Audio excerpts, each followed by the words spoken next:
This is the Lone Crater YouTube. We hope this video helps.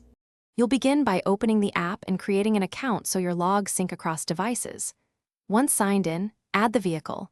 Include make, model, year, and either VIN or a nickname to identify it. Next, enter the starting odometer and the current fuel price to establish baselines. These initial values let the app compute MPG, cost per mile, and trend graphs automatically. Make sure to save. This step prevents gaps and ensures accurate future comparisons. Now you'll record a fill-up. Tap New Fill-up and enter the date, volume in gallons or liters, price paid, and the odometer reading. The app uses these to calculate MPG and cost per mile. After that, tag the entry with trip type like commute or business, and add notes for receipts or fuel quality.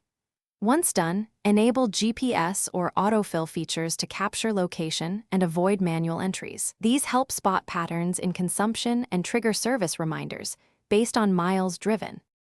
Finish by reviewing the dashboard to confirm MPG, fuel cost trends, and upcoming service alerts. The visual charts explain where fuel is used most. If you need records, export CSV or PDF for taxes or fleet reporting. Choose date ranges and vehicles to filter. If numbers look wrong, edit the specific entry or use Recalc to correct MPG. Missing odometer gaps often cause errors, so fill in an accurate reading. If issues persist, clear cache or contact support from the settings menu. Thanks for watching. Consider subscribing if we helped you.